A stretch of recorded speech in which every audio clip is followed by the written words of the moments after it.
Good morning to all of you. Last हमने chapter start किया था tertiary activities and quaternary activities. उसमें type of tertiary activities हम कर रहे थे। तो लास्ट आपको ट्रांसपोर्ट तक की आपके टाइप ऑफ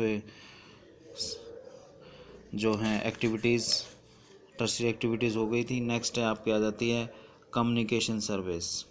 अब कम्युनिकेशन देखो कितना इम्पोर्टेंट पार्ट है। ट्रेड करने के लिए, सर्विस लेने के लिए कम्युनिकेशन बहुत इम्पोर्टेंट है। ठीक है, कम्युनिकेशन होने से वो हर चीज़ फास्ट हो जाती है।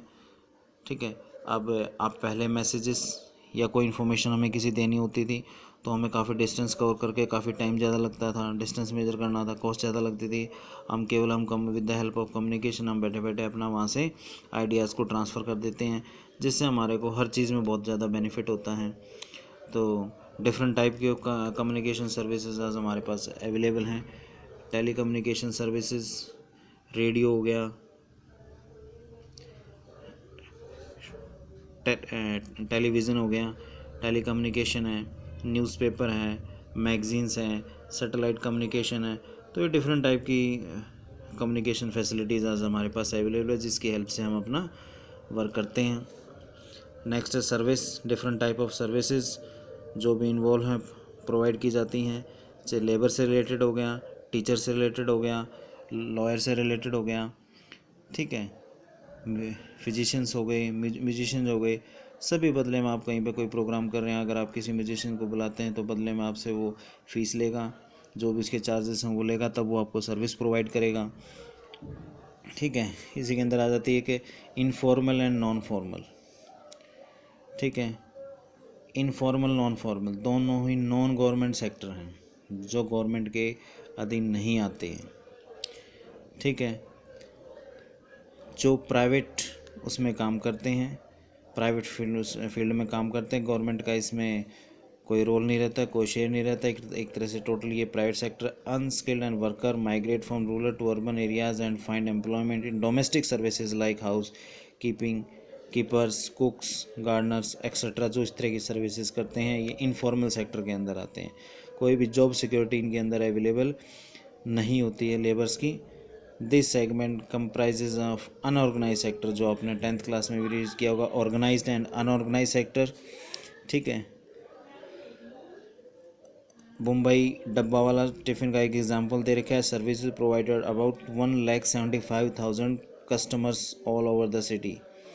ये एक डब्बा वाला जो मुंबई के अंदर टिफ़िन सर्विसेज स्टार्ट किया हुआ है, ये अनऑर्गेनाइज सेक्टर के अंदर, इनफॉर्मल सेक्टर के अंदर काम कर रहा है। ठीक है, तो ये एक एग्जांपल इसके अंदर दे रखा है। People engage in tertiary activities. देखो मैक्सिमम अगर हम पॉपुलेशन की बात करें तो मैक्सिमम जॉब अपॉर्चुनिटीज़ अगर हमारी आज के टाइम में अवेलेबल है तो टर्शरी एक्टिविटीज़ के अंदर अवेलेबल है। पहले हम कहते थे प्राइमरी सेक्टर्स के अंदर जॉब बहुत ज़्यादा अवेलेबल है, लेकिन जैसे जैसे ट्रेंड चेंज हो रहा है तो टर्शरी के अंदर बहुत सारे लोग अवेलेबल हैं पूरे वर्ल्ड के, चाहे कंट्री के हो गए, चाहे स्टेट के हो गए, चाहे किसी भी कंट्री के हो गए। क्योंकि सेकेंडरी सेक्टर जब रॉ मटेरियल प्रोडक्ट तैयार कर देता है और उसको मार्केट में लेके आता है, तो होलसेलर हो गए, रिटेलर हो गए, ट्रांसपोर्ट हो गया, कम्युनिकेशन हो गया, ठीक है, लेबर हो गई, लोडिंग हो गई, अनलोडिंग हो गई, सुपरविज़न वर्क हो गया। तो डिफरेंट टाइप के जॉब अपॉर्चुनिटीज़ क्रिएट हो जाती हैं टर्शरी एक्टिविटीज़ में, इसलिए मैक्सिमम पॉपुलेशन इन्वॉल्व है वर्ल्ड की टर्शरी एक्टिविटीज़ के अंदर।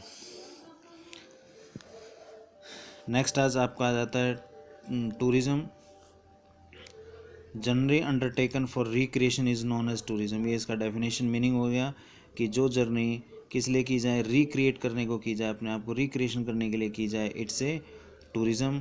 अब हर कंट्री कोशिश करता है कि उसका टूरिज़्म डिपार्टमेंट भी वर्क करे, क्योंकि उससे उसको फ़ॉरेन करेंसी अवेलेबल होती है। बाहर से जितने ज़्यादा टूरिस्ट आएंगे उसको फ़ॉरेन इन्वेस्टमेंट उतना ज़्यादा होगा, फ़ॉरेन करेंसी आएगी। स्टेट भी यही कोशिश करती हैं, जैसे आप देखें अपनी जम्मू कश्मीर और हिमाचल प्रदेश, उत्तराखंड, सिक्किम, अरुणाचल प्रदेश, ये सारे आपकी जो स्टेट्स हैं इनकी मेन एक्टिविटी क्या है। देखो एग्रीकल्चर तो यहाँ है नहीं, सेकेंडरी एक्टिविटीज़ इंडस्ट्री यहाँ पर भी अवेलेबल नहीं है, तो इनके पास केवल एक क्या बचता है, टर्शरी एक्टिविटी बचती है। टर्शरी एक्टिविटी में कौन सा, टूरिज़्म। तो अपने वहाँ पर जो भी प्लेसेस हैं उनको अच्छी तरह वेल डेवलप करते हैं, उनको तैयार करते हैं। ठीक है, उनको और ज़्यादा मॉडर्नाइज करते हैं। क्यों? ताकि मैक्सिमम टूरिस्ट कंट्री के या फॉरेन कंट्रीज़ के उनकी तरफ अट्रैक्ट हों, और जब उनकी तरफ अट्रैक्ट होंगे तो वो वहाँ पर आएंगे। जितने ज़्यादा लोग उस स्टेट के अंदर आएंगे उस स्टेट के पास उतनी ज़्यादा इनकम होगी, क्योंकि मैंने पहले ही बताया इनकम का इसके अलावा इनके पास कोई सोर्स नहीं होता। आप किसी भी हिली एरिया में गए होंगे तो आपने देखा होगा कि वो लोग क्या काम करते हैं, घर बना देते हैं, घर के कुछ रूम या कुछ पार्ट को वो रेंट पर देते हैं, नीचे वो अपना ढाबा टाइप बना लेते हैं, खाना प्रोवाइड करते हैं, या कुछ मार्केट नॉर्मली जो चीज़ें सेल करते हैं, बस उनके यही एक्टिविटी है। ठीक है, तो कुछ टूरिस्ट रीजन्स हैं ऑल ओवर कंट्री के अंदर, कुछ हिस्टोरिकल प्लेस हैं जो टूरिस्ट को अट्रैक्ट करते हैं, कहीं पर मोनूमेंट्स हैं, हेरिटेज साइट्स हैं, कल्चरल एक्टिविटीज़ हैं। डिफरेंट एरिया की अपनी पहचान अपनी डिफरेंट है, कहीं पर कल्चर अट्रैक्ट करता है, कहीं पर हेरिटेज अट्रैक्ट करता है। ठीक है, कहीं पर कुछ बिल्डिंग्स मोनूमेंट कुछ हिस्टोरी अट्रैक्ट करते हैं। तो फैक्टर जैसे फैक्टर अफेक्टिंग ट्रांसपोर्ट आया था, ऐसी फैक्टर अफेक्टिंग टूरिज़्म है। तो there are two major factors which affect the growth of tourism, same demand और ट्रांसपोर्टेशन। डिमांड कितनी है, फिर वही चीज़ आ गई, डिमांड कितनी है टूरिज़्म की। फॉर एग्ज़ाम्पल जैसे पहले भी आपको बताया था, वैष्णो देवी जाने वालों की, जयपुर जाने वालों की, ठीक है, गोवा जाने वालों की, ठीक है, दिल्ली कुतुब मीनार, ठीक है, रेड फोर्ट जाने की डिमांड क्या है। ठीक है, दूसरा ट्रांसपोर्ट, वहाँ जाने के लिए कितना ट्रांसपोर्ट फैसिलिटी अवेलेबल है। कहीं किसी प्लेस पर आपने देखा होगा बहुत सारा ट्रांसपोर्ट अवेलेबल हो जाता है, सर्विस बहुत जल्दी मिल जाती है आपको, लेकिन कई जगह आपने देखा है कि ट्रांसपोर्ट बहुत कम है, बहुत लेट आपको सर्विस प्रोवाइड होती है। तो जब लेट सर्विस प्रोवाइड होगी तो लोग कम जाएंगे, तो उसकी डिमांड अपने आप डिक्रीज़ हो जाएगी।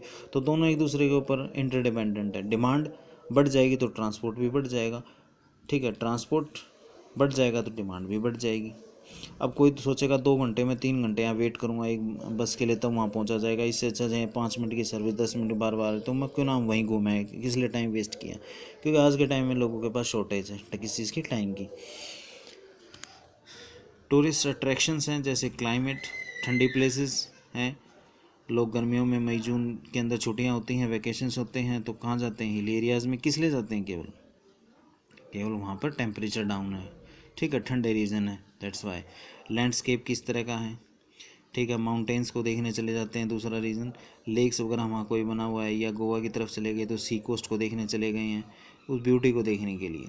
History and art, Qutub Minar हो गया, रेड फोर्ट हो गया, ठीक है। तो इस तरह की जो साइट्स हैं कि हमारी हिस्ट्री क्या थी, आर्ट कैसी है, उसको चीज़ को देखने के लिए। Cultural and economy, culture Rajasthan में चले जाते हैं, वहाँ के कल्चर का अच्छा लगता है। फ़ॉरेन से भी बहुत सारे लोग उस कल्चर को देखने के लिए आते हैं, उन राजस्थान के लोगों के साथ बैठकर खाना खाते हैं, उन्हीं के साथ नीचे बैठते हैं, तो ये ट्रेडिशन जो उनको है बहुत अच्छा लगता है।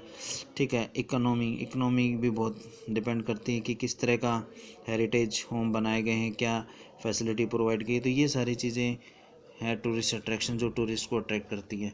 देखो टूरिस्ट कौन, जो लोग घूमने जाते हैं, हम भी कहीं जैसे हिल एरिया में गए तो हम भी टूरिस्ट हैं, तो जो चीज़ हमारे को अच्छी लगेंगी, अट्रैक्ट करेंगी, वही सभी को अट्रैक्ट करती है।